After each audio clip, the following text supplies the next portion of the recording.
Hello everyone, hope you're doing well. We're back looking at the new Battle Pass vehicles, and in Season 14, the main prize is the M551-76. This is a basic Sheridan with the 76mm M32 cannon. It's the same cannon you'll find on the Bulldog, at least in the American tree, so it's just a mixture of two ideas, creating a pretty fun Frankenstein prototype.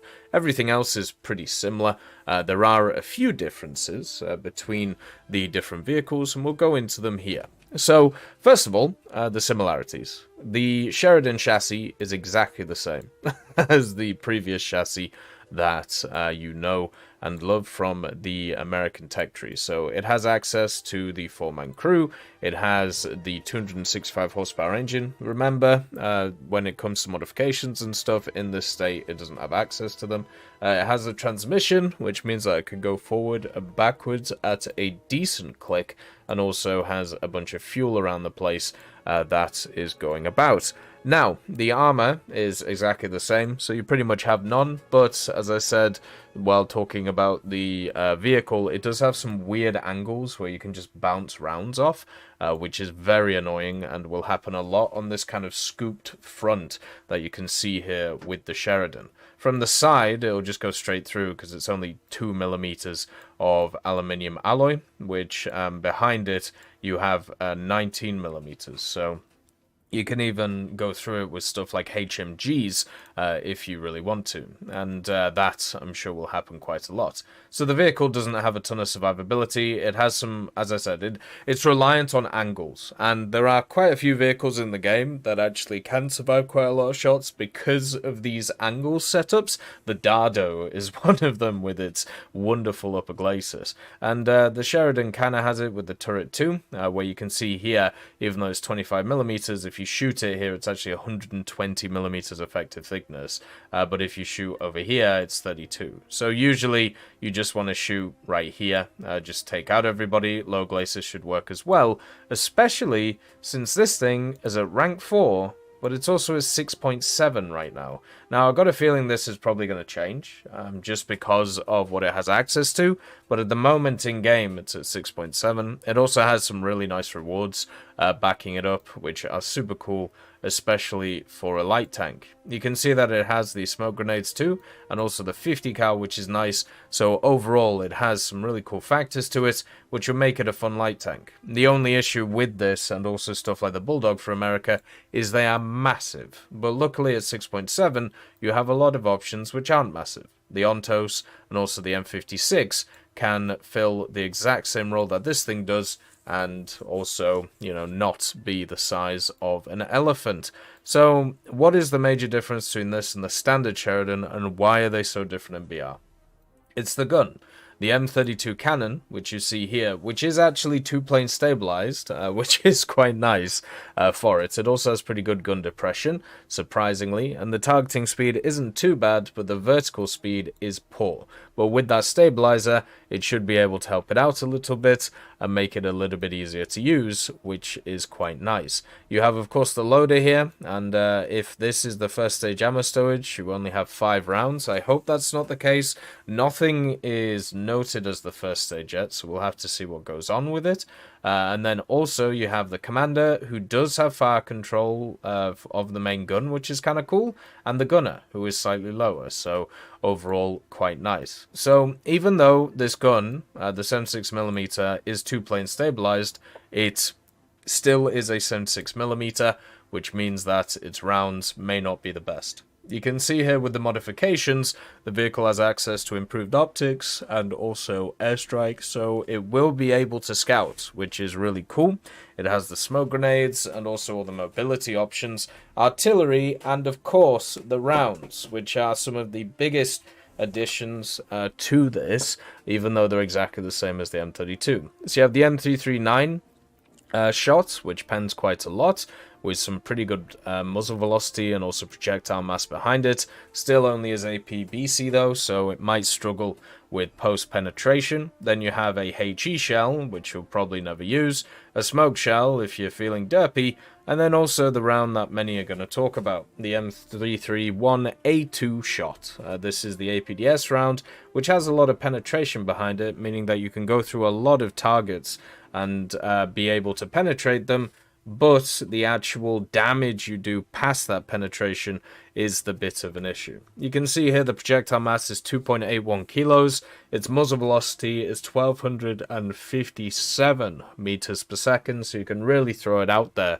which is quite nice.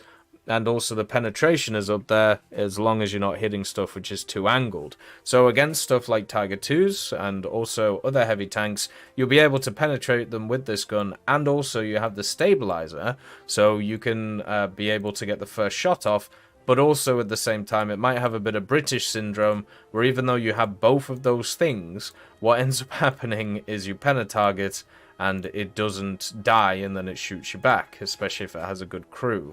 The reload on this gun is fine though, pretty standard, and it also gets a lot of the modern camouflages from the American setup, which is pretty cool.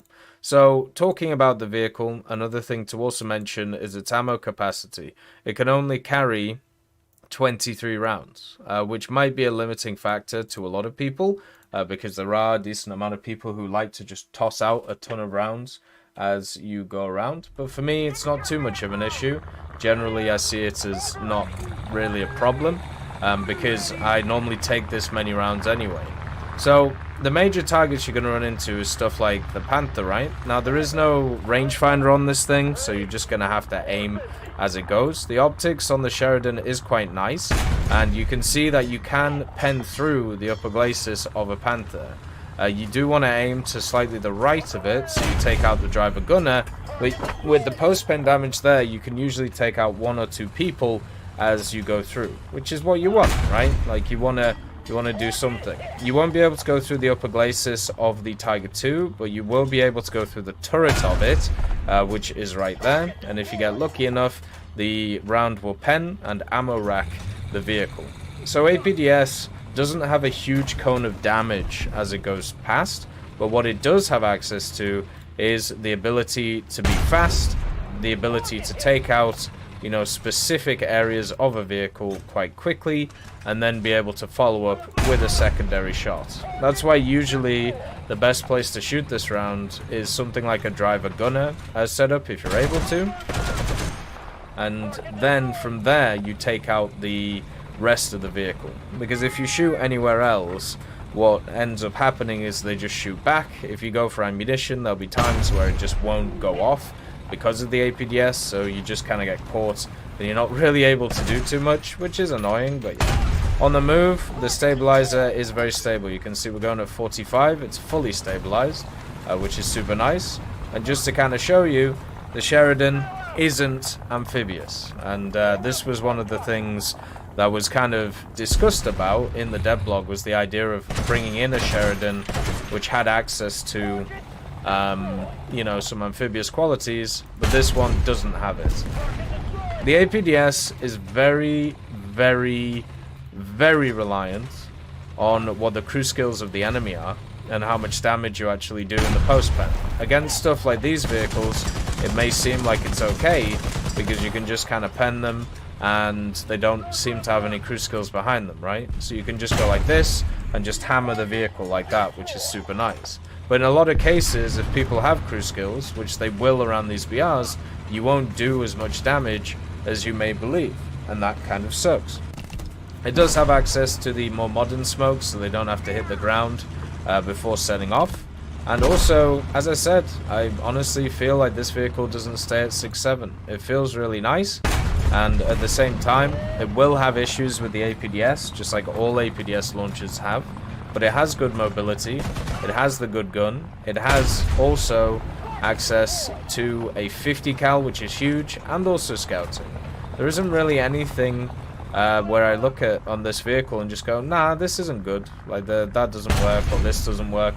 Everything will be quite nice on it, and it will be a much, much better pick than the Bulldog, which is only a set of BR lower than it. You can see there, that's more of the main thing that you'll do on things like Tigers, like shooting them there in the weak spots, and then there you can see the transmission will absorb the whole shot of the vehicle, which is going to be a problem in general, especially with that upper glacis.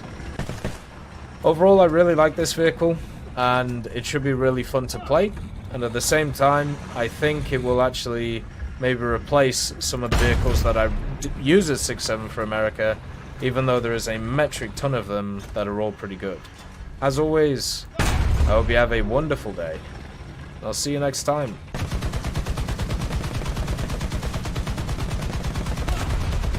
I'd like to thank Schnitzel Stroker, Brendan Quinn, Vilneus, Character Fuel, Carrion Crow, Nicholas Richardson, Gus Irenicus, Pyman, Wartinder, Teddy, Daniel Stanton, B. Young, Opium Prime, Masonocrat, Lafouche, Alan Hacker, Sam Arslan, Uncle Bean, and Derek R. for supporting the channel.